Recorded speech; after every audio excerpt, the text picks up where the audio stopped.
श्री गुरुवे नमः। श्री चैतन्य मनोभीष्टं स्थापितं येन भूतले स्वयं रूप कदा मह्यं ददाति स्वपदान्तिकं। वन्देऽहं श्रीगुरो श्रीयुतापदकमलं श्रीगुरून् वैष्णवांश्च श्रीरूपं साग्रजातं सहगना रघुनाथान्वितं तं सजीवम् साद्वैतं सावधूतं परिजनासहितं कृष्णचैतन्यदेवं श्रीराधाकृष्णपादान् सहगना ललिता श्रीविशाखान्वितंश्च नमो विष्णुपादाय कृष्णप्रेष्ठाय भूतले श्रीमते भक्तिवेदान्त स्वामिनिति नामिने नमस्ते सारस्वती देवे गौरवाणी प्रचारिणे निर्विशेष शून्यवादी पाश्चात्य देशतारिणे नमो महावदन्याय कृष्ण प्रेम प्रदायते कृष्णाय कृष्ण चैतन्य नामिने गौरतुसे नमः। हे कृष्ण करुणा सिंधु दीनबंधु जगतपते गोपेश गोपिका कांत राधा कांत नमोस्तुते। तप्त कांचन गौरांगी श्रीराधे वृंदावनेश्वरी वृषभानुसुते देवी प्रणमामि हरिप्रिये। वाञ्छाकल्पतरुभ्यश्च कृपा सिन्धुभ्यैव च पतितानां पावनेभ्यो वैष्णवेभ्यो नमो नमः। जय श्री कृष्ण चैतन्य प्रभु नित्यानंद श्री अद्वैत गदाधर श्रीवासादि गौर भक्तवृंद। हरे कृष्णा कृष्णा कृष्णा हरे हरे हरे राम राम राम हरे हरे। हरे कृष्णा। हम कहाँ तक किए थे, किसी को याद है?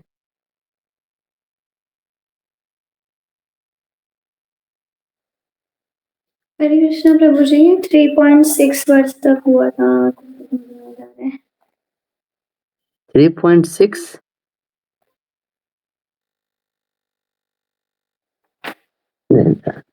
3.6 तो मतलब तीसरा अध्याय तो चालू नहीं किया था हमने। नहीं। यहाँ तक मुझे आता 3.17 से यहाँ पे मतलब मैं खुला तो यही वाला खुला हुआ था। 3.7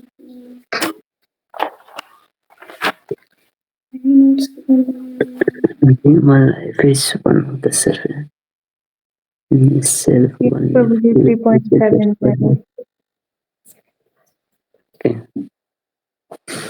चलिए इसके आगे चालू करते हैं। तो ये जो थीम चल रही है ना कि 3.17 to 35 है ना, कि क्यों व्यक्ति को निष्काम कर्म करना चाहिए। एक अच्छा उदाहरण प्रस्तुत करने के लिए, है ना। तो है ना, तो हमने इसका जो एक ही श्लोक लिया था शायद पिछले बार, उसमें हमने ये तिरुमंगई अलवार की कथा सुनाई थी। तो ये जो थीम है उस थीम का मतलब सारांश सेट करने के लिए, है ना, कि कौन सा आदमी धर्म त्याग कर सकता है और कौन सा आदमी नहीं कर सकता है ना। ठीक है, 18 श्लोक कोई पढ़ेंगे?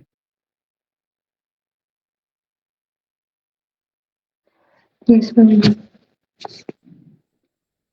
A self-realized man has no purpose to fulfill in the discharge of his prescribed duties, nor has he any reason not to perform such work, nor has he any need to depend on any other living being. तो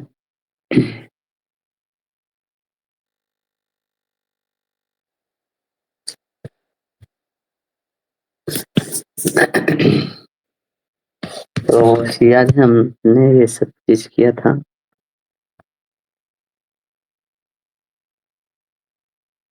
सबसे नीचे animal life था, है ना?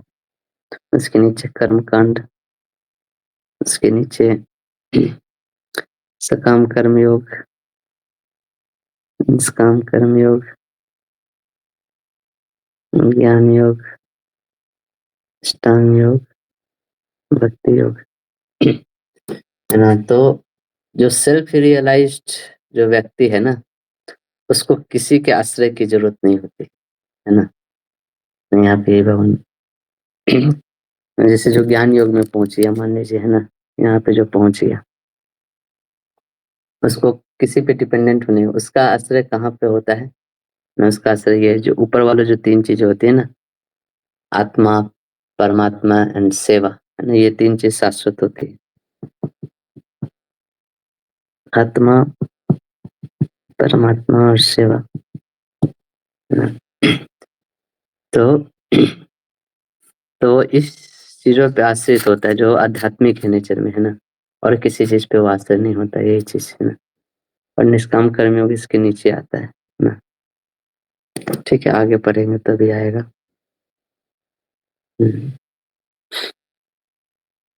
आगे पढ़िए 19 number.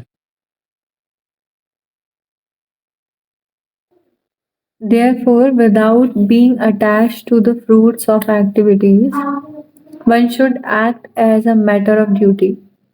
For by working without attachment, one attains the supreme. तो बोल रहे भाई जो ज्ञान योग में स्थित है ना, उसको भी काम करना चाहिए डिटैच्ड। डिटैच्ड मतलब निष्काम, है ना? निष्काम कर्म, है ना?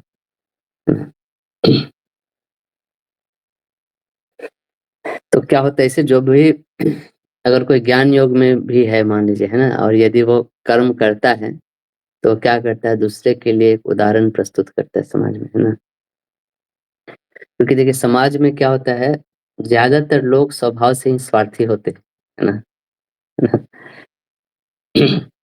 है ना? सब लोगों को अपने से ही मतलब रहता है ना? सकाम वृत्ति ही ज्यादा लोगों को रहती है। तो कोई इतना ज्ञानी होकर भी अगर कार्य करता है ना, तो दूसरे के लिए उदाहरण प्रस्तुत करता है कि कैसे हम निष्काम भावना से कार्य कर सकते हैं, है ना? ये एग्जाम्पल की सोसाइटी में बहुत कमी है ना? और जो निष्काम भाव से कार्य करते हैं वो देखोगे वो बहुत बहुत अच्छा मतलब इम्पैक्ट डालते हैं सोसाइटी पे। आपने सुना होगा ऐसे गवर्नमेंट ये सभी इससे स्कीम निकालती है ना। एक यूपी गवर्नमेंट ने कुछ सालों पहले एक स्कीम निकाली थी, कर्मयोगी, बीए कर्मयोगी ऐसे करके, है ना? तो वो क्या करना चाहते, कर्मयोगी क्यों ऐसा नाम दिया कर्मयोगी, है ना? क्योंकि ये कर्मयोगी वर्ड यूज करने से ना वो मतलब वो एक एक फीलिंग देता है, मतलब योगी वाला डिटैच्ड वर्क में काम करना है। तो जब भी ये कर्मयोगी बोलते हैं तो लोग बहुत निस्वार्थ भावना से आके काम करते थे, है ना? क्योंकि जो जितनी ऊंची चेतना से कार्य करता है ना, वो उतना ही अपने या दूसरे के जीवन में भी इम्पैक्ट कर सकता है ना?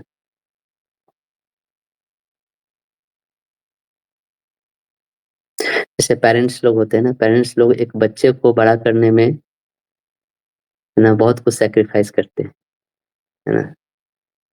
है ना? भले ही वो, चलो वो सकाम कर्म योग में ही आता है, मतलब सकाम कर्मयोग से बहुत क्लोज होता है, लेकिन तो भी एक लेवल पे वो निस्वार्थपन तो दिखाते हैं बच्चे को रेज करने में, है ना? वो अपने बहुत सारे, है ना, भोग की वस्तुएं को सेक्रीफाइस करते हैं, है ना, क्योंकि बच्चे को पालना है ना? ना?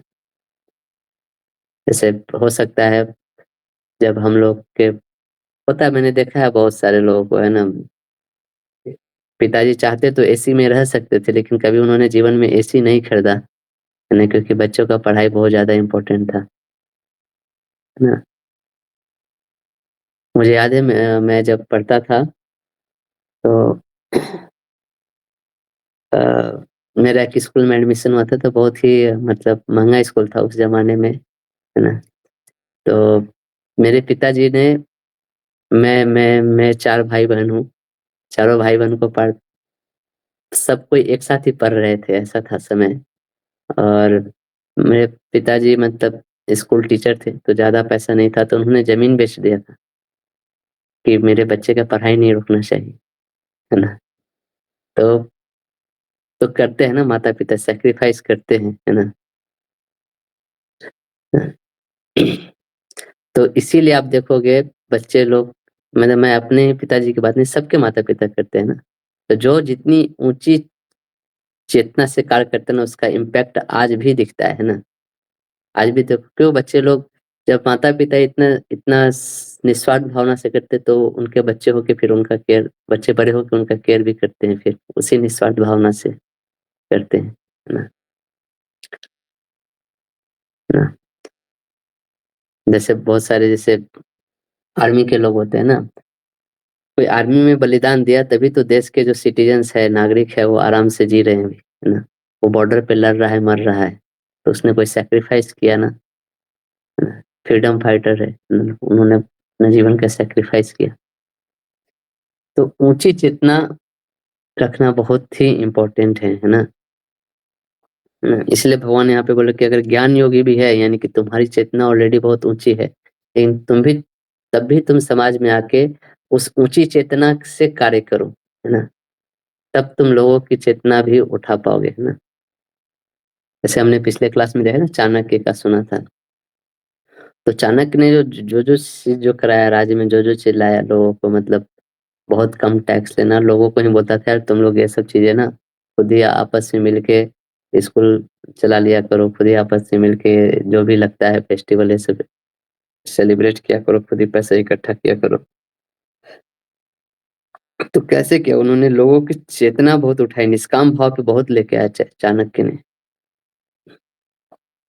चाणक्य एक बार अपने घर पे कुछ काम कर रहे थे, तो कोई व्यक्ति उनसे मिलने आया, तो लालटेन जला हुआ था, तो जब व्यक्ति मिलने आया, तो उन्होंने पूछा कि आप किस काम से आए?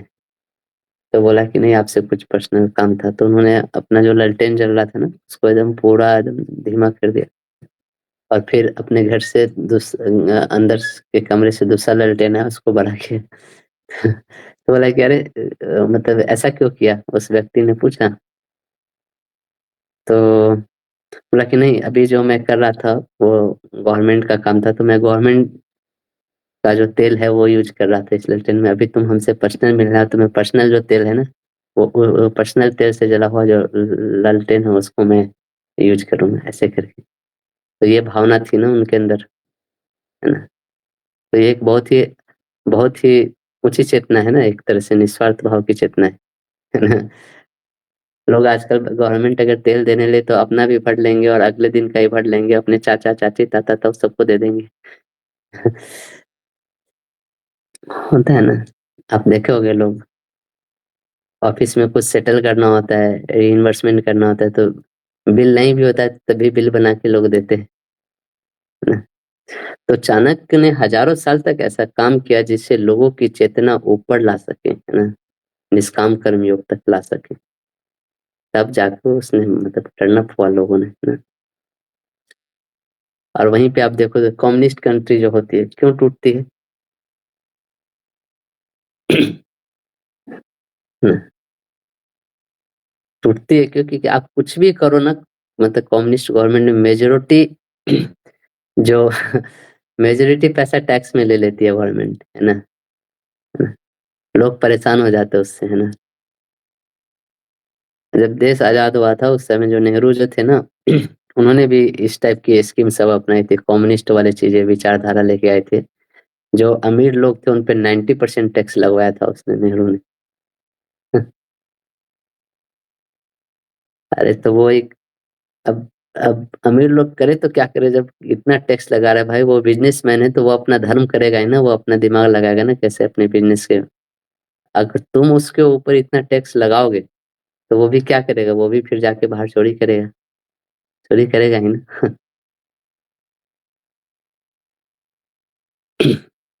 जैसे आप देखोगे आजकल इंडिया में, अभी पता नहीं, हमारे समय बहुत फेमस था ये डायलॉग अरे अमीर है इसका मतलब ज़रूर तो कुछ 2 नंबरी काम करता होगा। बिना 2 नंबरी काम किए तो अमीर नहीं बन सकता, है ना? तो वो शराफ़त से क्यों नहीं अमीर बन सकता? क्योंकि तुम्हारा सिस्टम बनने ही नहीं देगा उसको। है ना? तो इससे होता क्या, लोगों में फिर आ जाती है धन संचित करने की इच्छा, है ना? धन संचित करने की इच्छा मतलब वो सकाम कर्म वाली चेतना आ जाती है फिर लोगों के अंदर। और फिर तुम उसके पीछे लगे रहो। तो ऐसे जब इस टाइप की चेतना आती है, फिर लोग कोई धार्मिक कार्य के लिए कुछ दान उन नहीं देते, बोलते हैं जाओ ये सब क्या है, ये सब अलग-अलग चोचले हैं सरकार के पैसा ठगने के, है ना? मतलब तुम अपना देखो, हम अपना देखें, बहुत ही सकाम वृत्ति पे सरकार उसको उतार के रख देती है ना? इसीलिए कम्युनिस्ट कंट्री सब बहुत फेल हो जाती है। वहाँ पे जनता कैसे भरी होती है, तो सकाम कर्म वाली जनता सबसे भरी होती है ना। लोग सोचते हैं कि अरे इसको पैसा दिया तो फिर वो दूसरे लोग भी आ जाएंगे मांगने के लिए, फिर सब मेरे पीछे पड़ जाएंगे, है ना? तो ये वाला माइंडसेट हो जाता है लोगों का, एंड इवेंचुअली क्या होता है, लोगों की चेतना गिर जाती है ना? तो इस श्लोक में बताइए जरा कि जनरली आप देखोगे, आप सोसाइटी में भी देखो, जो अमीर आदमी होता है ना, वो एक लीडर टाइप का भी होता है सोसाइटी में, है ना? और उसकी सोच क्या हो जाती है फिर? उसकी सोच हो जाती है सकाम वृत्ति वाली, है ना? है ना? वो यही सोचता है कि कैसे हम अपनी चेतना को एकदम निम्नतर बनाकर रखें, है ना? और उससे क्या होता है, लोग जब देखते हैं कि लीडर ही जब ऐसा है, तो पब्लिक भी फिर चोर बन जाती है ना? वो भी फिर ऐसे ही करने लगती है ना?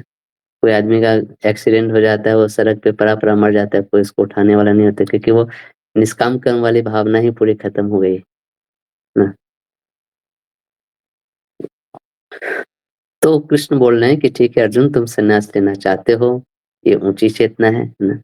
लेकिन तुम उसी ऊंची चेतना से कर्म करो, तो कर्म का फल भी नहीं लगेगा और कर्म भी आध्यात्मिक हो जाएगा, है ना? क्योंकि इसी चेतना से जब आप ये वाला कर्म करते हैं, इस स्तर पे आके कर्म करते हैं, तो ये वाला चेतना पे आप स्थिर हो, यहाँ पे आपको कोई कर्म नहीं लगता है ना? और इसी चेतना से जब ये कार्य करते हो ना, निष्काम कर्म पे आके, तो वो कार्य आध्यात्मिक हो जाता है। और होगा क्या, इससे सोसाइटी पे आप बहुत ही इम्पैक्ट डाल पाओगे, कहने का मतलब।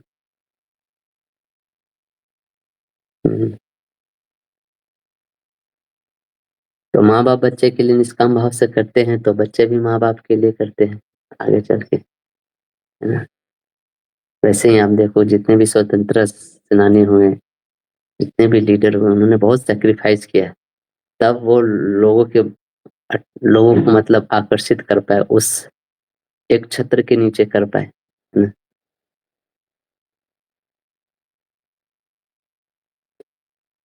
ऐसे ही मानिए किसी सीरियल किलर को अगर देश का नेता बना दिया जाए, तो सब कुछ चौपट कर देगा, है ना? वहां पे सिर्फ चोरी डकैती खून खराबा यही सब चीजें हो गई, है ना? ठीक है, इसमें आई थिंक मैसेज जो मैं देना चाहता था चला गया। आगे बढ़ते हैं। आगे पढ़िए। Kings such as Janaka attained perfection solely by performance of prescribed duties. Therefore, just for the sake of educating the people in general, you should perform your duty, perform your हाँ, work. तो यहाँ पे भगवान example भी दे रहे हैं। पहले तो फिलोसफी समझा रहे हैं, उनका एग्जाम्पल दे रहे हैं। तो किसका एग्जाम्पल दे रहे हैं? राजा महाराजाओं का एग्जाम्पल दे रहे हैं। अर्जुन भी राजा थे, क्षत्रिय थे। तो जनक जनक को बोला जाता था विदेह। विदेह मतलब जो देह के स्तर पे नहीं, आत्मा के स्तर पे, कहने का मतलब। तो वो भी, जनक भी जो थे ना, वो एक सेल्फ रियलाइज्ड व्यक्ति थे, है ना? लेकिन तो भी वो अपना कर्म जो था, अपना कार्य जो था, करते थे। क्यों? For the sake of educating the people, है ना? कि दूसरे लोग के लिए वो एक अच्छा उदाहरण प्रस्तुत कर सके, है ना?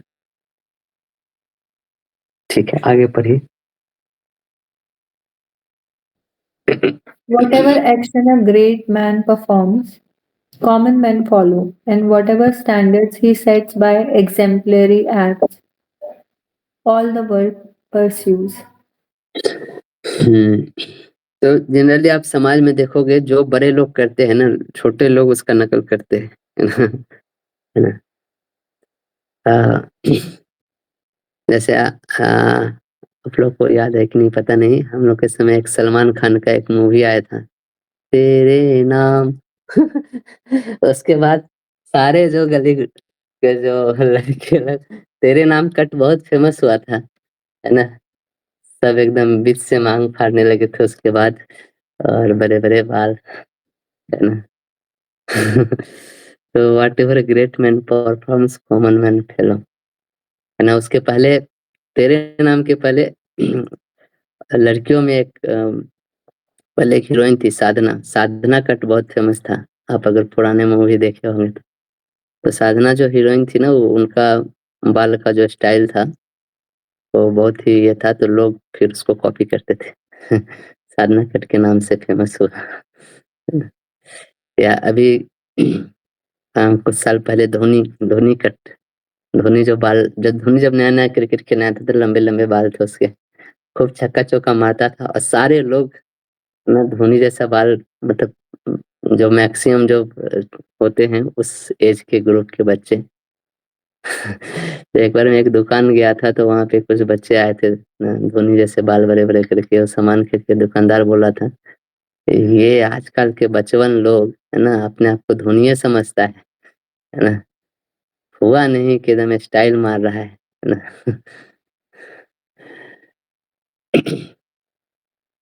तो सोसाइटी आप देखोगे ना, फॉलोवर का कॉपी नहीं करती है ना, लेकिन लीडर का कॉपी तो करती ही है ना?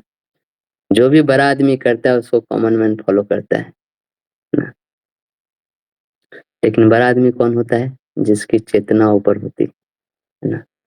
वो जो इम्पैक्ट डालता है ना सोसाइटी पे, वो वो मतलब लॉन्ग टर्म में बहुत ही अच्छा इम्पैक्ट डालता है, लोगों की चेतना ही उठा देता है। कितने ही सारे प्रॉब्लम से लोग बच जाते हैं ना। शिला प्रभुपाद जो थे ना, सबसे अच्छे लीडर थे, है ना? प्रभुपाद जैसा लीडर आज तक नहीं हुआ। उन्होंने ऐसे-ऐसे लोगों की चेतना कहाँ तक उठा दी, है ना? तो उनका इम्पैक्ट आज भी दुनिया में फैल रहा है ना?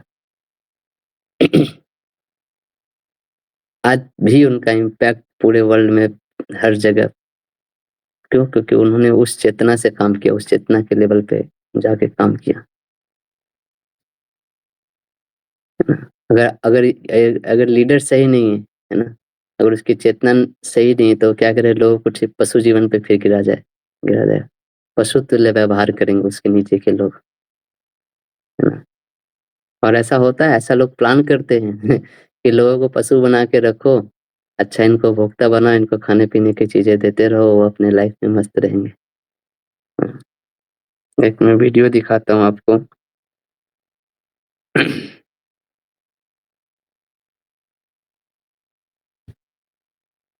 These are the areas of इस आवाज़ आ रही है इसकी application वीडियो of की? subversion. What it means, ठीक है, फिर से प्ले करता हूँ। these are the areas of application of subversion. What it means exactly? Education. Distract them from learning something which is constructive, pragmatic, efficient.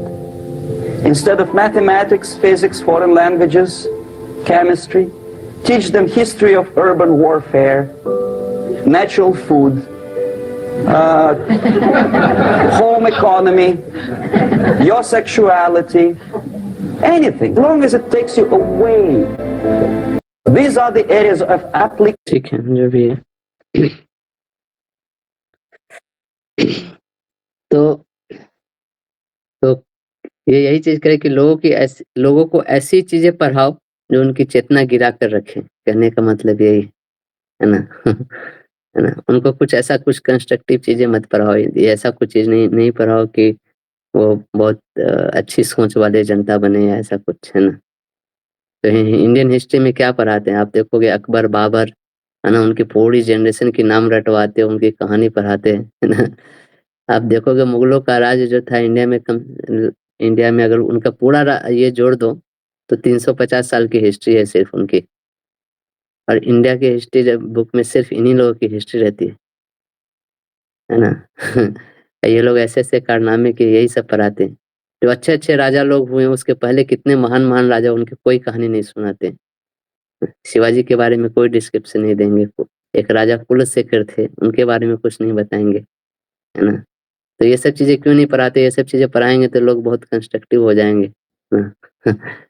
क्यों इनको इतना ऊँचा बनाना, इनको नीचे गिरा के रखो और इनको अच्छा से कंट्रोल करो, है ना? पता नहीं, मेरी मेरी बातें अजीब लग रही होगी, लेकिन आप अगर सोचोगे थोड़ा तो ये आपको समझ में आएगा। ना? इसका एक मॉडर्न वर्ज़न है फेमिनिज़्म, है ना? लोगों की चेतना नीचे गिराने का, है ना? तो क्या करते हैं ना ये लोग समाज में ऐसी-ऐसी चीज़ें करते हैं, ऐसे-ऐसे एग्ज़ाम्पल पेश करते हैं जिससे लोगों के मन में डाउट क्रिएट करते हैं ये लोग। और फिर ऐसे-ऐसे नियम बनाते हैं कि लोग हमेशा कन्फ्यूज़ रहे अपने लाइफ़ में। जैसे आपने सुना होगा कि जैसे आप देखोगे ना 80s 90s की मूवीज़, उसमें ये सब बहुत दिखाते थे, है ना? कि ब्राह्मण लोगों ने अत्याचार किया, है ना? तो ये सब बहुत ये लोग प्रचार करते हैं। आप उनसे पूछ लो किस ब्राह्मण ने अत्याचार किया, तो एक का नाम नहीं बता पाएँगे वो लोग, है ना? एक ब्राह्मण का नाम नहीं बता पाएँगे जिसने अत्याचार किया, है ना? जैसे हम लोग पढ़ते हैं ना, अकबर ने मंदिर तोड़वाया, औरंगज़ेब ने मंदिर तोड़वाए, या बहुत सारा चीज़ ऐसे पढ़ते हैं हम लोग हिस्ट्री में, तो ये नाम है ना? लेकिन ऐसे ये चीज़ें फैलाते हैं, है ना? और फिर उसपे नियम बनाते हैं, है ना? तो क्या करते हैं लोग, धीरे-धीरे नॉन वैदिक शिक्षा ऐसे पढ़ा देते हैं ना कि लोगों की चेतना नीचे गिर जाती है। और लोग जब नॉन वैदिक चीज़ें जब फॉलो करते हैं तो ऑटोमेटिकली वो पशु जीवन में गिर जाते हैं। ना? जैसे एक एक्ट है डाउरी एक्ट, आप लोग जानते हो? दहेज उत्पीड़न एक्ट, है ना? महिलाओं के लिए बना है ये। तो मैं शॉर्ट में बताता हूँ इसमें क्या होता है कि इसमें क्या है कि महिला, कोई भी महिला अगर अगर पुलिस स्टेशन में जाके रिपोर्ट लिखाती है कि है ना कि हमारे साथ हमसे दहेज लिया गया, हमको ऐसे ये परेशान किया, तो उस रिपोर्ट को लिखना ही पड़ेगा पुलिस को, वो ना नहीं बोल सकता है।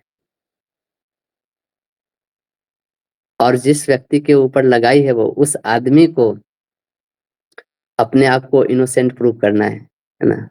वो किया है या ना किया है, अब उसकी ज़िम्मेदारी होगी कि उसको कैसे इनोसेंट प्रूव करना है ना? और ये पिछले 30-40 साल से ये लगते आ रहा है ना? ये एक सच्ची घटना है, एक भक्त है इधर, वो पहले मायापुर में रहते थे, तो उनका भाई है, उनका भाई का शादी हो गया है और उनकी भाभी है, और इनका शादी नहीं हुआ। ये चाहते थे ब्रह्मचारी आश्रम में रहना, तो कुछ दिन के लिए घर पे गए।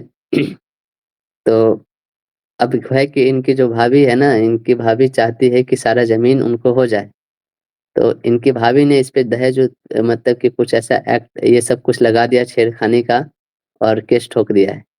तो ये अब मायापुर छोड़ के हमेशा पुलिस का चक्कर काटते रहते हैं अपने आप को इनोसेंट साबित करने के लिए। और जैसे ही एक केस क्लोज़ होता है, फिर से दोबारा दूसरी चीज़ का रिपोर्ट लिखा देती है वो। तो पिछले ये 2 साल से सिर्फ़ पुलिस स्टेशन भाग रहे हैं बिना कुछ गलती किए, सिर्फ़ अपने आप को इनोसेंट साबित करने के लिए, है ना? तो ऐसे-ऐसे एक्ट बनाते हैं, ऐसे-ऐसे चीज़ें फैलाते हैं कि अरे वुमेन के साथ तो बहुत ये हो रहा है, वुमेन को ज़बरदस्ती जला दिया जाता है, सती कर दिया जाता है ना? ऐसा कुछ भी नहीं होता था, है ना? जो पहले जो सती होता था वो बहुत ही रेयर, अ, अ, एक फॉरेन इन्वेस्टर थे, क्या नाम है उनका, मैं याद नहीं पड़ रहा है, मैं बार-बार उनका नाम लेता भी हूँ। उम, जो भी उन्होंने एक बुक लिखा, उसमें लिखे हैं कि मैं उन्होंने इंडिया में बोला कि मैं नॉर्थ से साउथ तक, ईस्ट से वेस्ट तक सब कहीं पे, लेकिन मेरे को सिर्फ़ और सिर्फ़ उन्होंने सिर्फ़ अपने बुक में बोला कि मैं इतना साल तक इंडिया में रखा, उन्होंने सिर्फ़ 2 सती का केस उन्होंने अपने आँखों से देखा कि, है ना? अब ये लोग क्या करते हैं ना, ये जो एक छोटे कहीं पे जो इंसिडेंट होते हैं, इसको बड़ा करके इतना दिखाते हैं, फिर उसपे रूल बनाते हैं, और मतलब किसी इंडिया के किसी कोने में एक ऐसा केस हुआ और फिर क्या करते हैं, लोगों को बहुत कन्फ्यूज़ रखते हैं, है ना? और फिर होता क्या है है ना? कि बहुत ही प्रॉब्लम होती है सोसाइटी में इन सब रूल के कारण, है ना? जैसे आप देखोगे टीचर लोग को कन्फ्यूज़ करके रखते हैं कि आप बच्चे को नहीं मार सकते। अरे कौन से टीचर के मारने से कितना बच्चा आजकल मर गया, है ना? हम भी तो स्कूल में पढ़े हैं, हम लोग हम लोग भी बहुत मार खाए हैं। आज तक कोई बच्चा मरा है? लेकिन अब अमेरिका इस समय जाओगे तो पेरेंट्स को कन्फ्यूज़ करके बच्चा अगर कॉल कर दे तो पेरेंट्स को जेल लेके जाते हैं। है ना? तो तो कि ये सब क्या करते हैं ना आर्टिफिशियली ईगो को टिटिलेट करते हैं और जो नॉन वैदिक प्रिंसिपल फॉलो करवाते हैं लोगों से, है ना? है ना? है ना? कोई बच्चा अपने पेरेंट्स को रिस्पेक्ट नहीं दे रहा है, ये नॉन वैदिक प्रिंसिपल्स है। इससे क्या होता है कि आप आइसोलेट होते हो, है ना? और आप जितने ही आइसोलेट होते जाओ अपने परिवार से, फैमिली से, सोसाइटी से, वो आपको बहुत अच्छा पशु बनाते हैं फिर, है ना? आपकी इन्फ्लुएंस खत्म करते हैं चीज़ों पे। खैर मैं हम लोग से डाइवर्ट हो रहे हैं। तो कहने का मतलब है कि हाँ, क्या श्लोक था? हाँ, हाँ, जो भी एक तो ऐसे लोग ये जो मैं वीडियो दिखाया था ना, इस प्रकार से लोग प्लान करते हैं ना देश के लिए, है ना? है ना? तो ये जो योगा लर्डर हम लोग पढ़ रहे हैं ना, जो कर्म का सिद्धांत पढ़ रहे हैं, वो इस प्रकार से कार्य करता है। असल जीवन में ना, इस प्रकार से कार्य करता है कि लोगों को कैसे पशु जीवन पे गिरा के रखा जाए। सारा जो इंडस्ट्री है सब इस आधार पे अपने आप को प्रमोट करती है। तो इसका हल क्या है कि हम लोग शास्त्रों पे टिके रहे, है ना? ना, शास्त्र के जो नियम हैं, वैदिक प्रिंसिपल्स उस पे टिके रहे। तो यहाँ पे यही बताया जा रहा है कि जो ऊंची चेतना वाला व्यक्ति है, वह यदि समाज में आकर कार्य करता है तो लोगों की चेतना बहुत तेजी से ऊपर होगी, है ना? है ना? ठीक है, आगे पढ़ते हैं।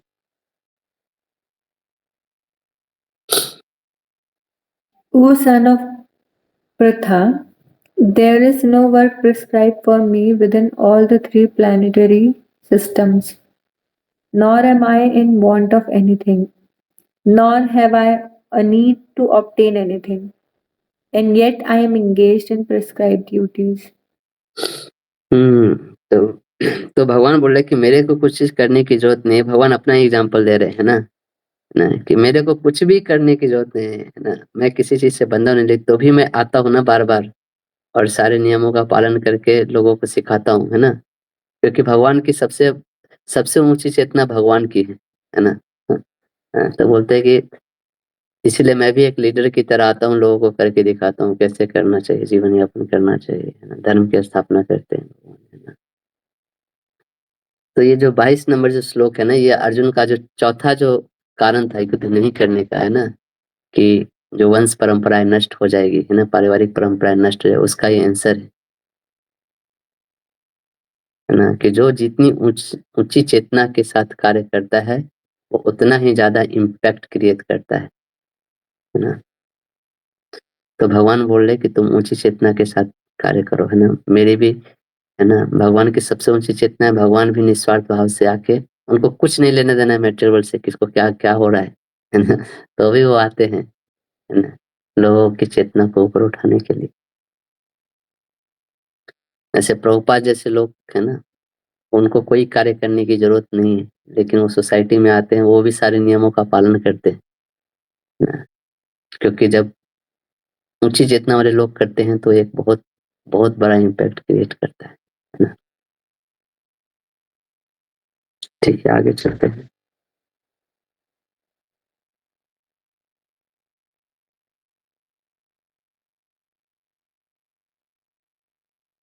पढ़िए।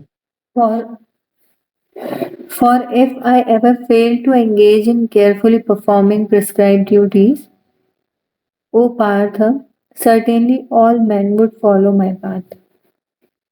हम्म, तो बोल रहे हैं कि अगर जो उच्च चेतना वाले लोग हैं वो अगर अगर वही गलत स्टैंडर्ड सेट करने लगे, है ना? तो फिर क्या होगा, सब लोग उनका फॉलो करने लगेंगे, है ना? सलमान खान अगर हाथ में काड़ा पहनना चालू कर दे तो सब लोग हाथ में काड़ा पहनना चालू कर दिए थे, है ना?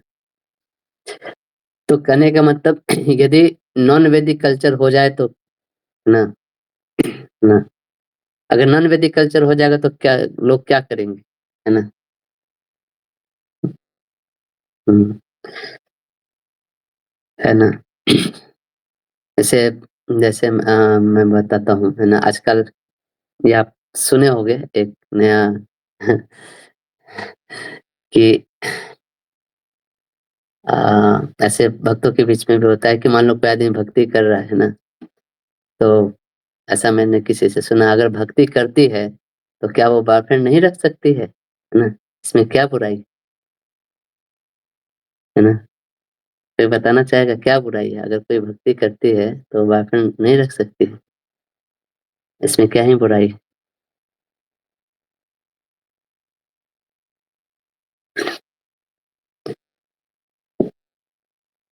जिनके बॉयफ्रेंड है वो भी बोल सकते हैं, जिनके बॉयफ्रेंड नहीं है वो भी बोल सकते हैं।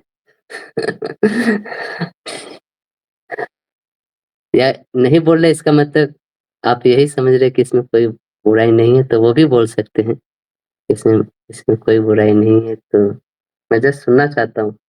ओके, आपने आप लोग भी सुने होंगे ना ऐसी बातें? सुने कि नहीं, मैं पता नहीं है। मैं तो सुना हूँ एक दो बार लोगों के मुख से। क्या ही प्रॉब्लम है, दोनों मंदिर आते हैं, जप करते हैं, तो किसी भक्त को ही बॉयफ्रेंड बना लिया तो क्या ही प्रॉब्लम।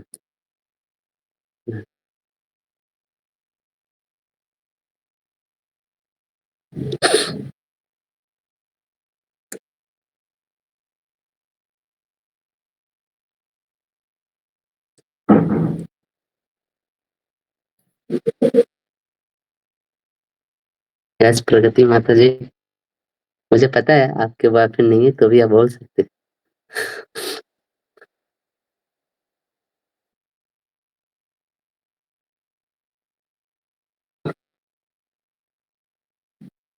नहीं, मैं सही में सुनना चाहता हूँ, क्या है मुझे पता नहीं चलता है, इसलिए मैं कभी कभी बीच में प्रश्न पूछता हूँ कि आप लोग क्या उस पेज पे हो जिस पेज पे मैं बता रहा हूँ, तो उसके अनुसार फिर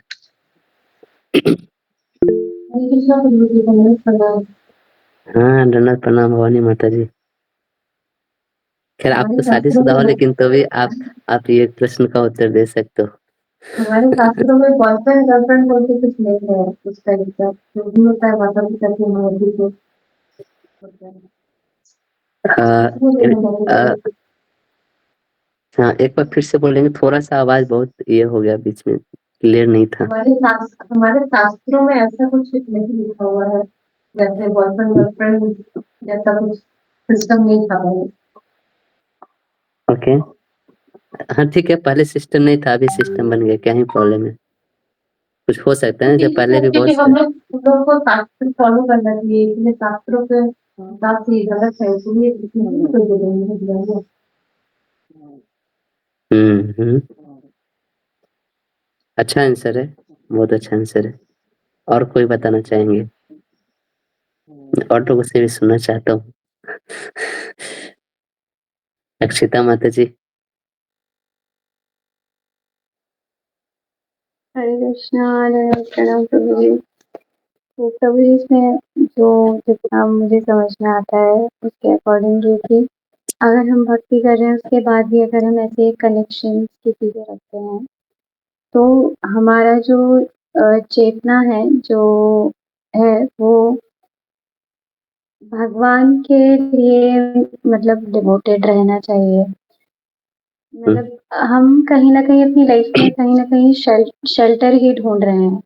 अगर कोई भी अपनी लाइफ में किसी इंसान को लेके आते हैं या फिर बॉयफ्रेंड है या फिर गर्लफ्रेंड कोई रखता है लड़का, तो हम कहीं न कहीं अ, कुछ ना कुछ रीज़न से, और वो जो रीज़न होता है वो बेसिकली हैप्पीनेस ही है। हम कहीं न कहीं खुशी ढूँढ रहे हैं अपनी लाइफ में, चाहे वो किसी पर्सन के साथ ढूँढ रहे हैं या कहीं भी ढूँढ रहे हैं।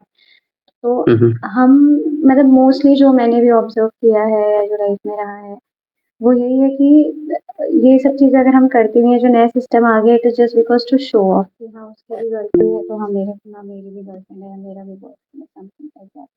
बट अगर कृष्णा कॉन्शियसनेस में अगर हैं और अगर we are so much dedicated towards our goal, तो उसके लिए we should take the shelter of lord completely. तो मतलब इस तरीके से मुझे लगता है कि वो भी कहीं न कहीं हमारी लाइफ ओके। को इम्पैक्ट करेगा। हुँ।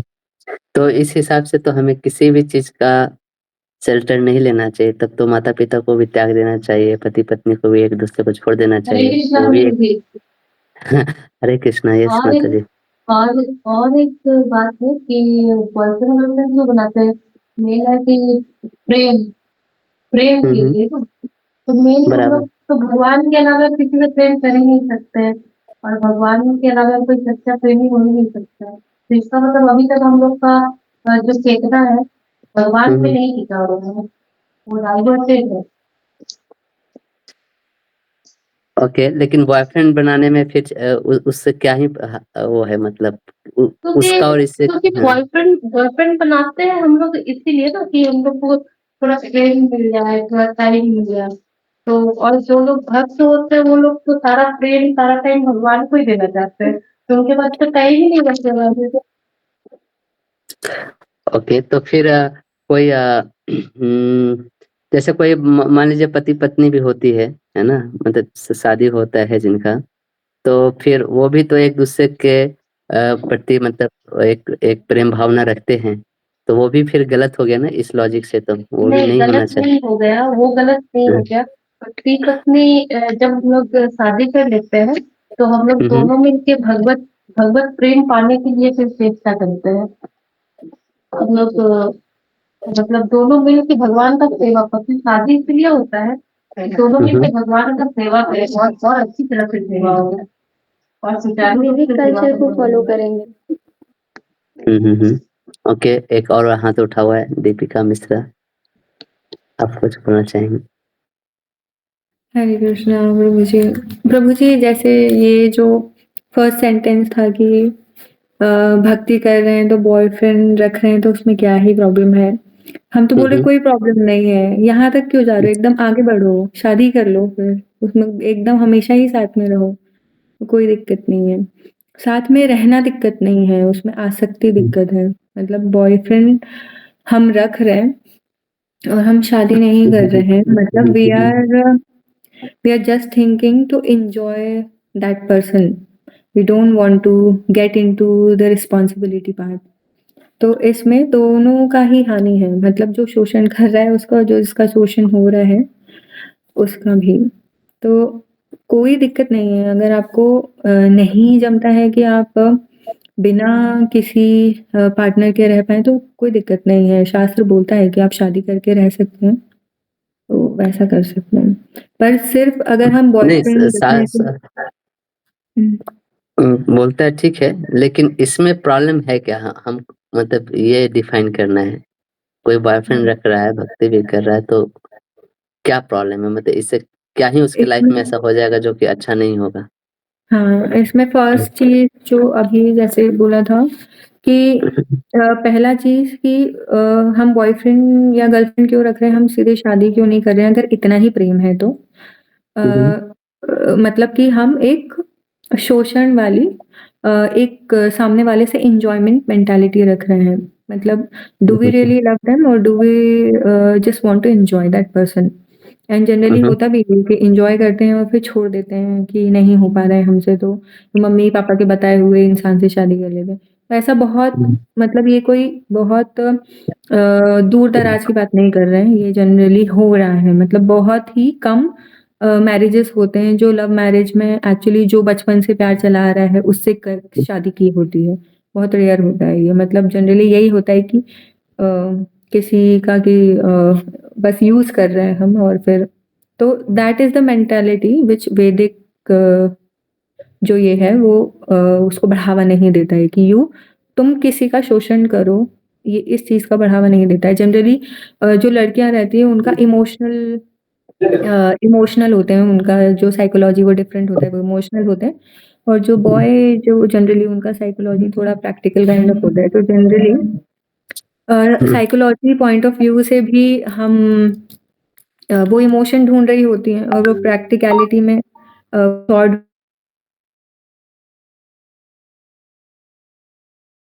Both them as well.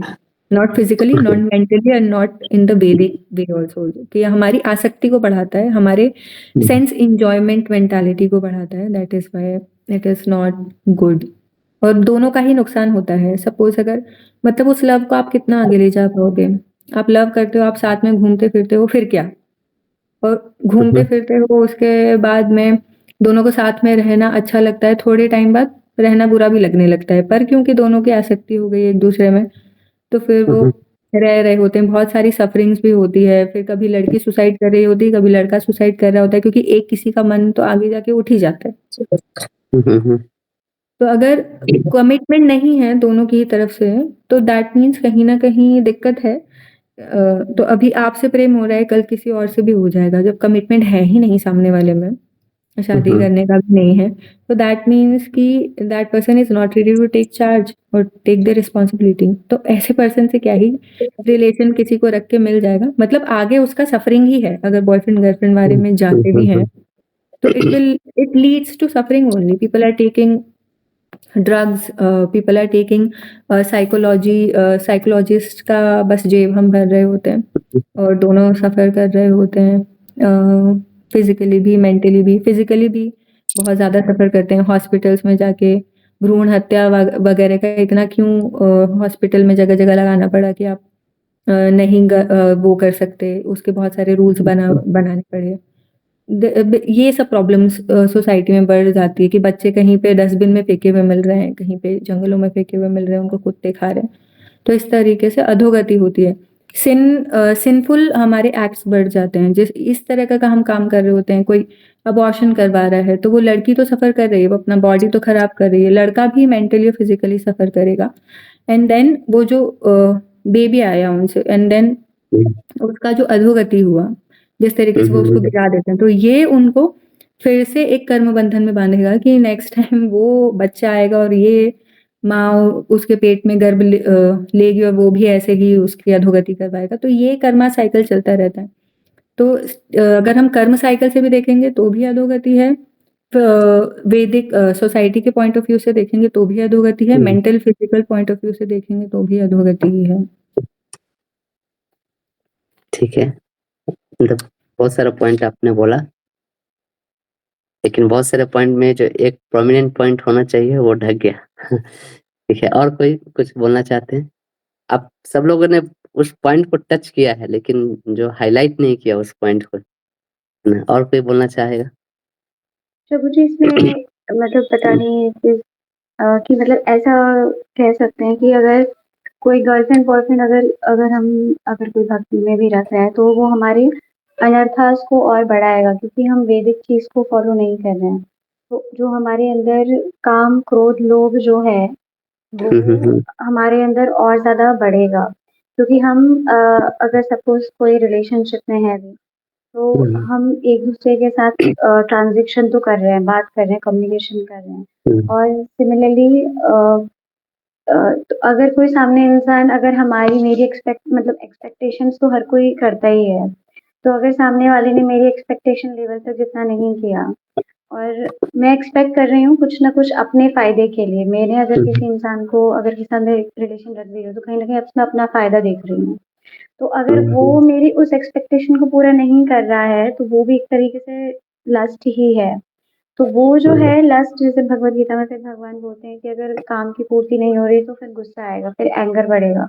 तो उससे सीधे-सीधे फिर करते-करते हमारी फिर लास्ट में जो हमारी कॉन्शसनेस है वो और पूरा डाउन चली जाती है। और जब डाउन चली जाएगी तो फिर ऐसा साथ क्या, ऐसा एसोसिएशन क्या है, जब हमारा जो कॉन्शसनेस है वो कृष्णा कॉन्शियस ना होके वो एनिमलिस्टिक की तरफ डाउन डिग्रेड होगी। तो इसलिए शायद मतलब इसलिए क्या मतलब मुझे लगता है कि इसलिए हमें ऐसा रिलेशनशिप मेंटेन नहीं करना चाहिए। If we want to make our life Krishna conscious, और अगर हमारा ये गोल है कि हमें भगवान के धाम वापस जाना है, तो वो जो इंटेलिजेंट पर्सन होगा वो इन सब चीज़ों को जानेगा कि मेरे अंदर ये अनर्थास हैं। So let me get married, और मैं भगवान को सेंटर में रख के फिर सारे कार्य करूँ। लेकिन अगर वही सेम जो पॉइंट्स निकल के आए कि एन्जॉयमेंट टेंडेंसी हमारे अंदर है, तो हम उसमें भी यही रखेंगे, अच्छा ठीक है, हम टेम्पल आ रहे हैं, कोई अच्छा लग रहा है या जो भी है, कोई ठीक है, हमें लगता है कि हम साथ में चैंटिंग करेंगे, जपा करेंगे, ये वो। बट वो सब चीज़ें धीरे-धीरे साइड होती रहती है और हम बाकी मटेरियल एन्जॉयमेंट वाली चीज़ें हम वो ज़्यादा करते हैं, तो उससे हमारे अनर्थास और निकल के बाहर आते हैं। तो हुँ, और कुछ नहीं। ठीक है। अच्छा बोला सब लोगों ने, मैं समराइज़ कर देता हूँ। तो जो भी 2 लोगों के बीच में जो संबंध है ना, वो दायित्व पे बनता है ना? ना, आप कोई भी वैदिक रिलेशनशिप आप जब डिफाइन करते हो ना, उस रिलेशनशिप में एक दायित्व होता है, उसके ऊपर एक अ, धर्म डिफाइन होता है ना? है ना? जैसे कोई बोले पिता, है ना? तो पिता और जो संतान होते हैं उसके बीच में एक धर्म स्थापित होता है ना? कि पिता से ये एक्सपेक्टेड है, ये सब चीज़ का पालन करे, बेटा से ये एक्सपेक्टेड है, ये सब चीज़ का पालन करे। कोई भी आप ना, जननी शब्द है ना? इसका बहुत बार मैंने व्याख्या किया है। जननी वो जो जन्म देती है, यानी कि जो भरण-पोषण करती है। तो वर्ड से ही पता चल रहा है कि उसको उसका दायित्व है कि अपने बच्चों का भरण-पोषण करे, है ना? लेकिन बॉयफ्रेंड का कोई संस्कृत वर्ड है? ना, ना, नहीं है। क्यों? क्योंकि इसमें कुछ दायित्व तो नहीं है। ये इसका कुछ धर्म नहीं बनाया गया है ना? तो ये क्या है? ये नॉन वैदिक चीज़ है ना? कोई भी है ना? मतलब ये ऐसी चीज़ है ना, कोई दायित्व हो या ना हो, लेकिन ये जो चीज़ लोग करते हैं वो बहुत सेल्फिश इंटरेस्ट ही होता है उनका, है ना? और क्या होता है, चूँकि ये नॉन वैदिक नेचर का होता है ना, इसके कारण क्या होता है, उससे लाइफ में समस्याएँ ही आती है एंड में जाके, है ना? है ना? क्योंकि अब आपको हो सके गर्लफ्रेंड और बॉयफ्रेंड बनाए, दोनों के बीच में कोई समस्या नहीं दिख रहा है, दोनों का वो क्या बोलते हैं लवी-डवी बहुत अच्छा से चल रहा है ना? लेकिन प्रॉब्लम ये होगा कि उनकी चेतना बहुत नीचे गिर जाएगी और उस नीची चेतना के कारण उनके लाइफ में दूसरे तरीके से प्रॉब्लम आने चालू हो जाएँगे, है ना? उनको सेल्फिश बनाएगी और भी बहुत सारे इस टाइप के मेंटालिटी उनके अंदर पैदा कर देगी, है ना? तो मैं ये पॉइंट यहाँ पे क्यों लाया, ये चीज़ डिस्कस करने के लिए कि अगर हमें वैदिक नियमों का पालन क्यों करना चाहिए, है ना? क्योंकि क्या है कि अभी भी जो हमारा जो ज्ञान है ना, मतलब वो बहुत ही थ्योरेटिकल है ना, कि हम आत्मा का जो ज्ञान है, हम शरीर ज्ञान है, बहुत ही थ्योरेटिकल है। इसीलिए हमें कोई भी नॉन वैदिक के कार्य नहीं करने चाहिए, है ना? उसके बहुत भयानक रिजल्ट आएँगे, है ना? जिसे हम झेल नहीं पाएँगे, है ना? हम बड़ा स्टंट ले लेते हैं कभी-कभी लाइफ में, है ना? जैसे जैसे बहुत लोग होते हैं ना, कभी-कभी मैं बोलता हूँ कि कभी भी किसी विदाउट एनी रिलेशनशिप किसी भी लड़का-लड़की को मिक्स अप नहीं होना चाहिए। तो लोग बोलते क्या है ये, वो इतनी पुरानी दुनिया मॉडर्न हो गई है। लेकिन बी श्योर कि आपके लाइफ में वो चीज़ प्रॉब्लम लेके आएगी, है ना? वो भयानक, आप झेल नहीं पाओगे उसको, है ना? फिर क्या होगा, चेतना फिर पशु जीवन में ही गिरेगी, है ना? एक फैमिली है, मैं मतलब बहुत डिटेल उसके बारे में कुछ नहीं बोल सकता, लेकिन और ये बहुत आम बात है, मैं ये जो बोल रहा हूँ ना, मैं एक्सपीरियंस से बोल रहा हूँ कि बहुत ही आम बात है। खैर इधर ये चीज़ें उतनी नहीं होती है बिहार झारखंड में, लेकिन आप दूसरे शहरों में जाओगे ना तो ये बहुत ही आम बात है, क्योंकि मैं बहुत लोगों से ऐसी घटनाएँ सुनते रहता हूँ। तो फैमिली है, उसके घर में सब कोई मतलब जप-वप भी करते हैं। मतलब मैं मतलब क्या ही बोलूँ, मतलब ज़्यादा डिटेल नहीं बोल सकता, लेकिन उसका प्रॉब्लम है कि वो जो औरत है उसका संबंध बहुत लोगों से है उस घर में। तो क्यों इस ऐसी चेतना पे वो गिर गई है ना, क्योंकि उसने वैदिक धर्म का पालन करना छोड़ दिया, है ना? अब वो इतना ही अंदर से अंदर घुटती है कि वो इससे निकल भी नहीं पाती है, किसी को बोल भी नहीं पाती है और निकलना भी चाहती है ना? लेकिन ये दलदल में वो खुद ही फँसी, है ना? पति को जाके बोलो तो पति छोड़ दे उसे। अंदर फिर बहुत प्रॉब्लम हो जाएगा ना उसके आगे के लाइफ में, किसी को जाके बोले तो बहुत सारा चीज़ें मतलब अब क्या है कि इसके कारण उसको बहुत ही प्रॉब्लम हो रही है कि वो कंट्रोल भी करना चाहती है, लेकिन उसका वो कंट्रोल भी खो चुका है अभी अपने लाइफ पे, है ना?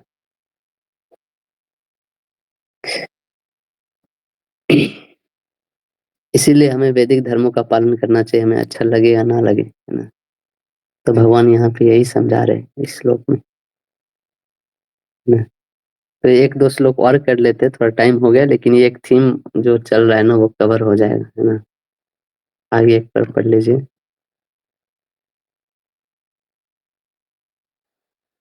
If I did not perform prescribed duties, all these worlds would be put to ruination. I would be the cause of creating unwanted population, and I would thereby destroy the peace of all living beings. तो ये जो 22 से 24 तक जो श्लोक है ना, मतलब वो जो अर्जुन का चौथा क्वेश्चन है ना, उसी का थीम चल रहा है ना, 22, 23, 24 श्लोक में। ये ऐसे समझिए तीनों श्लोक में भगवान उसके उस प्रश्न का उत्तर दे रहे हैं, है ना? कि अनवांटेड बोला था ना, अनवांटेड पॉपुलेशन क्रिएट होगा अर्जुन, है ना? इसलिए भगवान जानबूझ के वो शब्द यूज करे कि भाई देख तो तुम्हारे वही प्रश्न का उत्तर मैं दे रहा हूँ, है ना? ठीक है, आगे पढ़िए। As the ignorant perform their duties with attachment to results, the learned may similarly act but without attachment for the sake of leading people on the right path. तो इग्नोरेंट में perform their duties with attachment, है ना? Attachment to the result. तो ये क्या है? ये सकाम कर्म, है ना? अटैचमेंट विथ रिजल्ट मतलब सकाम कर्म, है ना? यदि आप किसी को लीड कर रहे हो ना, तो आपको बहुत निष्काम भाव से आपको कर्म करना पड़ता है ना? तो यही बोल रहे हैं कि एक लर्नेड मैन जो होता है ना, जो समझदार व्यक्ति होता है, वो विदाउट अटैचमेंट यानी कि निष्काम कर्म में आके एटलीस्ट को काम करना चाहिए। और ऐसे-ऐसे लोग हुए हैं, है ना? आप लोग इनका नाम सुने हो, सावरकर जी? सावरकर, वीर सावरकर सुने होंगे, है ना? वीर सावरकर ने बहुत ही निष्काम भावना से देश की सेवा की, है ना? जनरली लोगों को काला पानी की सजा मिलती थी, अंग्रेज लोग देते थे। वीर सावरकर को 2 बार काला पानी की सजा काटी थी। मतलब लोग एक एक एक बार वो सजा काटते थे, उसी में लोग मर जाते थे। तो उस आदमी ने जो बलिदान दिया, मतलब उन्होंने बहुत बलिदान दिया। उसने मतलब जो आज बीजेपी जो खड़ा है ना, उसका जो नींव है ना, वो सावरकर ने रखा है ना? आप जो आरएसएस और ये सब जो चीज़ है ना, जो पूरे देश में एकदम जड़ तक घुस के पूरे देश की संस्कृति और कल्चर को बचाए हुए हैं, वो सारा का क्रेडिट जाता है वीर सावरकर को। उन्होंने वो चीज़ लड़ के निस्वार्थ भावना, सब चीज़ से आगे अपनी निस्वार्थ भावना रखी और वो चीज़ करके दिखाया है ना? तो वो आदमी ने बलिदान दिया, तब तो आज आज इतना ये रिजल्ट समाज में देखने को मिल रहा है ना? ना, उसके बलिदान का रिजल्ट दिख रहा है, जो कुछ भी दिख रहा है ना? है ना? बिहार में एक बहुत फेमस लीडर हुए हैं, लालू यादव। मैं दोनों का कॉन्ट्रास्ट दिखा रहा हूँ, आप लोग भी सुने होंगे, है ना? तो लालू यादव क्यों फेमस है? चारा घोटाला के लिए, बहुत सारा चीज़ों के लिए फेमस है। और लेकिन लालू यादव की जो चेतना थी ना, वो बहुत नीचे थी, सकाम चेतना, मतलब सकाम चेतना भरी, मतलब पूंछ-पूंछ के भरी हुई थी, है ना? वो भी नॉन वैदिक वाली, है ना? तो ना ही उन्होंने अपने जीवन में कुछ कंस्ट्रक्टिव कर पाए और ना ही लोगों को उठा पाए, है ना? फाइनली सब लूट-मार करके सब निकल गए, है ना? जेल-उल काटे, बहुत बार जेल उल गए। यही सब उनके जीवन की कहानी चलती रही और ना ही बिहार का विकास हुआ। बहुत सारे चीज़ ऐसे हैं, ना? रेल मिनिस्ट्री बने तो रेलवे का मतलब पूरा लूट ही लिए उसको, मतलब इतना सामान बेच दिए, है ना? तो खुद भी जेल गए और ना ही रेलवे का विकास किए। तो एक ऐसे लीडर भी हुए हैं और एक सावरकर जैसे लीडर भी हुए, है ना? हाँ, कंटेम्पोरेरी में देखोगे तो जैसे नरेंद्र मोदी, है ना? तो नरेंद्र मोदी आज एक जहाँ पे वो कुछ बोलता है तो सारे लोग उसको फॉलो करते हैं ना, है ना? वो जो चीज़ करता है उसका इम्पैक्ट लोगों के जीवन में पड़ता है ना। तो उसने उसने सही में बहुत सैक्रिफाइस किया है अपने लाइफ में, है ना? तब तो वो इतने लोग उसको उसके सैक्रिफाइस को देख के उसके आइडिया के साथ खड़े हो पा रहे, है ना? जैसे सुभाष चंद्र बोस, बहुत बड़े-बड़े नेता। तो तो जो बड़े लोग होते हैं ना, उनको अपना कर्म विदाउट अटैचमेंट निष्काम भावना से करना चाहिए, तभी वो दूसरे की भी भावना को निष्काम स्तर तक ला सकते हैं, है ना? नहीं लाएँगे तो दूसरे लोग भी छोटे-छोटे चीज़ों के लिए लोगों में सकाम वृत्ति फिर पैदा हो जाता है ना? जैसे एक मंदिर था वहाँ पे आप लोग जो जानते होंगे सो जानते होंगे है ना? कैसे मतलब लोग निष्काम से सकाम है, जो चेतना प्रिविलेंट होती है ना, वहाँ पे उसी चेतना पे सारे लोग आ जाते हैं, फिर उसी चेतना के अनुसार वो प्रॉब्लम सॉल्व करते रहते हैं। एक एक व्यक्ति है, वो अपना जीवन पूरा मान लीजिए मंदिर के लिए दिया गया, उससे पूछा गया कि आपके पास एक लॉकर है, आप दे सकते हैं क्या? सपोज़ करो, तो उसने मना कर दिया मान लो, तो ये वृत्ति आई क्यों उसके अंदर सकाम वृत्ति, है ना? मतलब कि वो अपना घर छोड़ के मंदिर के लिए सेवा कर रहा है, लेकिन एक लॉकर नहीं दे पा रहा है, तो वो सकाम वृत्ति डालने वाले भी मंदिर के ही लोग होंगे ना फिर। उन्होंने भी कभी ऐसी सकाम वृत्ति दिखाई होगी, वहाँ का जो लीडर होंगे। ना। तो वो सकाम वृत्ति हुआ तो वहाँ के जो फॉलोवर थे वो भी सकाम वृत्ति हो गए। फिर ये जब ये एक आदमी सकाम वृत्ति है तो वो भी दूसरे को इस तरह तो क्या करता है, सबको फिर होता है सबको अपना-अपना सोचना है फिर। ये चेतना फिर प्रेवलेंट हो जाती है सोसाइटी में, है ना? मैं बहुत मेरे को बहुत आश्चर्य हुआ था, मैं पहली बार इस्कॉन मंदिर आया था ना, मैं इस्कॉन मंदिर आने के पहले भी बहुत अलग-अलग ऑर्गनाइज़ेशन में रहा था। तो मुझे बहुत ही अजीब लगता था, ऐसे कैसे ये लोग बोलते हैं कि सबसे हाईएस्ट मैं देखता था अरे! सब बाल्टी पे भी सबका अपना प्लेट पे नाम लिखा होता है, नहीं ये किचन का बाल्टी है, तो ये उस किचन का बाल्टी है, डस्टबिन तक में दिखा अपने डिपार्टमेंट का लोग नाम लिख के डालते हैं। ये कैसे निस्वार्थ ये लोग क्या निस्वार्थ प्रेम करेंगे, ऐसे मैं सोचता था, है ना? मैंने ये लोग तो बहुत ऐसा तो मतलब कोई घर से आया है तो उसको अजीब लगेगा इस्कॉन की चीज़ें देख के, है ना? कि कि भाई मैं जा रहा हूँ मेरा प्लेट बना देना नहीं तो मेरे को प्रसाद नहीं मिलेगा खाने को अजीब भाई ऐसा कैसे घर में कभी ऐसा होता है क्या कि भाई प्लेट बना देना मम्मी मेरे को प्रसाद ना खत्म हो जाए ऐसा कहीं बोलते हैं? है ना? आइडियली कैसा होना चाहिए कि कोई भक्त अगर बाहर गया है तो इतना निस्वार्थ होना चाहिए, अरे वो भक्त अभी यहाँ पे नहीं है चलो उसके लिए खाना बना के प्लेट बना के रख देते हैं उसको प्रसन्न मतलब तो सब कोई अपना प्लेट बनाते हैं, उसका नहीं कभी किसी ने बनाया होगा तब तो उसके अंदर ये वृत्ति आई ना कि हमको किसी को बोलना है कि मेरा प्लेट बना देना भाई प्रसाद खत्म हो जाएगा, तो मेरे को मिलेगा नहीं आज खाने को। मैं ये सब एग्ज़ाम्पल क्यों बना रहा हूँ कि आप अपने आस-पास ही इन सब ये जो हम जो पढ़ रहे हैं, वो सारे चीज़ों को आप खुद ही देख सकते हो, है ना? और खुद ही कैसे अपने आप को उठाना है ना? हर जगह आपको जनरली बाय डिफ़ॉल्ट सकाम वृत्ति वाले लोग मिलेंगे। लेकिन हमें अपनी चेतना को उठाना हम वो एग्ज़ाम्पल सेट करें, हम वो एग्ज़ाम्पल सेट करेंगे तो हमारे आस-पास के लोग भी वो उसी चेतना को रिफ्लेक्ट करेंगे। जैसे माता-पिता अपने बच्चों के लिए निष्काम भावना सेट करते हैं, तो बच्चे भी अपने माता-पिता के लिए निष्काम भावना सेट करते हैं, है ना? हुँ। तो ये बहुत ही मतलब मैं थोड़ा यहाँ पे बहुत ही स्लो गया इस चैप्टर में अभी तक लेकिन चलिए आगे से मैं फ़ास्ट ही जाऊँगा क्योंकि लेकिन ये चीज़ें समझना बहुत ज़रूरी है ना? सेकंड चैप्टर में हमने ये सबको टच करके निकला था, ये सब फिलॉसफी। आगे 3, 4, 5, 6 सब चैप्टर में ये सब डिटेल में है ना? ठीक है, किन्हीं का कोई प्रश्न?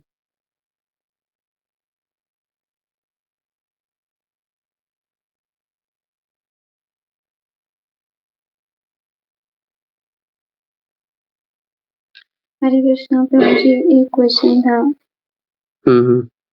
जैसे आपने वो माता जी का भी एग्जाम्पल बताया था फैमिली में, वो वाला एग्जाम्पल। हम लोग अपनी लाइफ में भी देखते हैं कि भक्ति करते टाइम ऐसा बहुत बार हो सकता है और बहुत बार ऐसा होता भी है दैट कि you feel attracted towards someone, आप नहीं भी चाहते हो बट स्टिल इट हैपन। वो जो अनर्थाज है वो बहुत डीप रूटेड हैं। तो ऐसी सिचुएशन में क्या करना चाहिए? लाइक जब आपको फर्स्ट टाइम ही ऐसा लग रहा है कि हाँ, मैं रॉन्ग डायरेक्शन में शायद मेरे अनर्थाज मुझे लेके जा रहे हैं। तो what should be our first step to do in that particular situation? क्योंकि बहुत बार ऐसा होता है कि आपका उस इंसान के साथ ट्रांज़ैक्शन हो रहा है, you can't always ignore that person कि आप चाह रहे हो कि ठीक है कन्वर्सेशन कम हो, मुलाकात कम हो, but still if some such things if happen कि आपका जो है वो मतलब बातचीत भी रेगुलर वे में हो रही है, बट ऑन दैट हम कह देते हैं कि we should take the shelter of the supreme lord, but how and वो जो सब सेम सिचुएशन सामने आए, तो व्हाट वन शुड डू और think at that particular moment? तो पहला बात कि वो सिचुएशन इसलिए आया क्योंकि उसने कुछ वैदिक बाउंड्री क्रॉस की है। दूसरा, अच्छा याद है मैंने आपको एक एक इस्कॉन सन्यासी की कहानी सुनाई थी, है ना, कुछ दिन पहले। अच्छा, उसका टेक होम मैसेज क्या था? कोई एक लाइन में बता सकते हैं उस कहानी का टेक होम मैसेज क्या था? उनके गुरु ने बोला कि ठीक है मैं ढूंढ रहा हूँ, ठीक है अभी 1 साल रुक जाओ, 2 साल रुक जाओ, फिर बोला कि जब इतना रुक गए हो तो कर ही लो, है ना। जस्ट मैं ऐसा पूछना चाहता हूँ।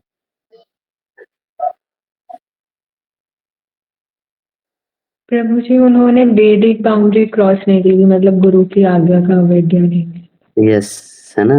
अब उनके मन में भी तो बहुत चीजें आ रही थी ना, लेकिन चूंकि उन्होंने बाउंड्री क्रॉस नहीं की इसलिए वो टिके रहे, है ना। जब ये जो महिला थी उसको जब ये सब चीजें हो रही थी, जो पहली बार जब उन्होंने गलती किया या जो कुछ भी हुआ, जब इच्छा हुई या जो भी हुए, तो उसको चाहिए था ना उसी समय पति के साथ डिस्कस करती ये चीज, है ना। इच्छाएं तो आती रहती, लेकिन एक तो होता है कि खुद हम सेल्फ कंट्रोल करने की कोशिश करें उस चीजों को, है ना। अपनी अपनी चेतना को उठाए, अपने धर्म को समझे, है ना। धर्म का मतलब ये होता है हमें अच्छा लगे या ना लगे, हमें उस चीज पे एक लाइन पे टिका रहना चाहिए। लेकिन अब वो मतलब उसका सिचुएशन अब ऐसे दलदल में फंसने के बाद, मतलब किसी को मर्डर करने के बाद हम ये नहीं बोल सकते ना सरकार को मुझे जेल में मत डालो, है ना। मैं सुधरना चाहती हूँ, नहीं अब तो प्राइस पे करना पड़ता है ना, मतलब ऐसे। तो एक होता है कि हम अपने डिजायर्स को कंट्रोल करें, है ना, है ना, ये भी एक। और वो डिजायर्स वैदिक बाउंड्री के अंदर होनी चाहिए, है ना। जैसे बचपन में मन करता है ना हम भी 4 आइसक्रीम खरीद के खाएं ना, पापा बोलते नहीं सप्ताह में सिर्फ एक ही फ्रूटी मिलेगा, है ना। तो अब मन मार के रहते थे ना, दूसरे के बच्चे को देखते थे उसके पापा लेके आते थे फ्रूटी पीने के लिए और वो हमारे सामने वो स्पाइक डाल के पीता था, तो हमें भी मन करता था। लेकिन वो कंट्रोल था क्योंकि एक वैदिक बाउंड्री था कि पिताजी की आज्ञा का अवहेलना नहीं कर सकते, है ना। तो वो चीज एक हमारे वैल्यू सिस्टम में घुसा। तो तो एक हमें डिजायर्स को कंट्रोल भी करना होता है कहीं कहीं, है ना, है ना। और एक हेल्दी ग्रुप है कि हम अपने बाउंड्री को कभी क्रॉस ना करें, ये चीज हमें एक फिक्स लेके चलना चाहिए, है ना। तो हम आगे चल के प्रॉब्लम में नहीं फंसेंगे, है ना।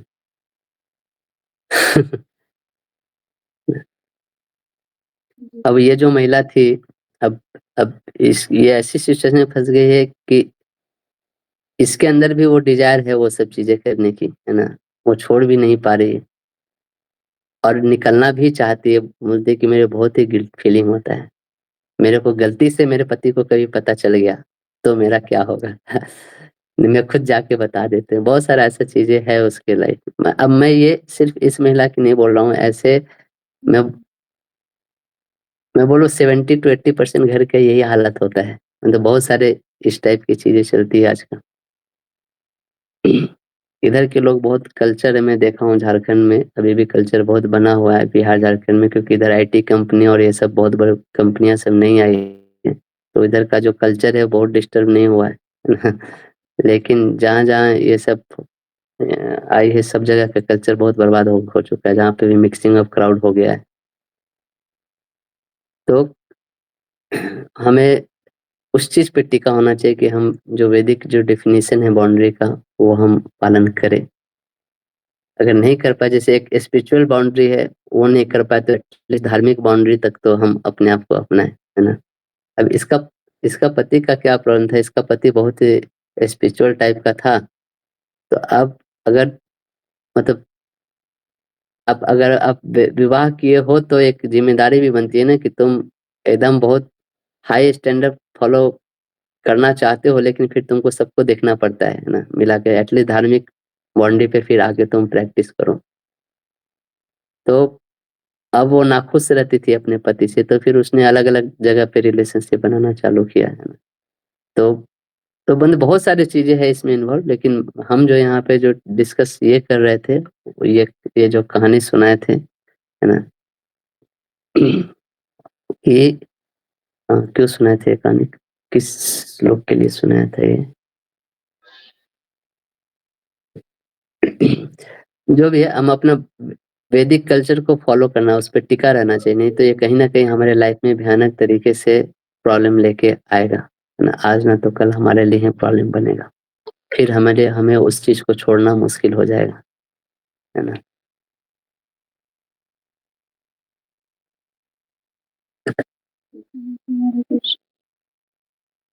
ठीक है ना?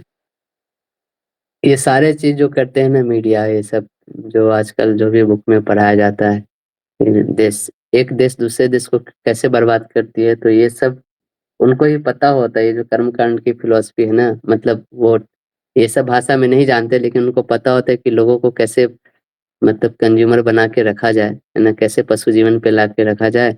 वो फिर आपको पिज्जा, डोमिनोज यही सब प्रमोट करते हैं, खाओ पियो मस्त रहो अपने जीवन में, और एक पशु की तरह जियो। वो कभी भी लोगों की चेतना ऊपर नहीं उठने देते, है ना। तो हमें आपको सारे बाउंड्री जो वैदिक धर्म है, उसको तोड़ने के लिए वो लोग प्रमोट करते सिखाना, है ना। आपके डिजायर्स को बहुत डिटेलिएट करेंगे, है ना।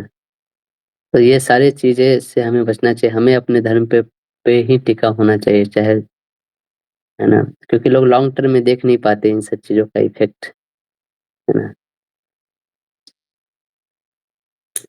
तो ठीक है। यही पे एंड करते हैं, आज बहुत ज्यादा ही टाइम हो गया, हम लोग आगे वर्ष से अगले सप्ताह लेंगे, है ना। श्रील प्रभुपाद की जय, श्रीमद् भगवद गीता की जय।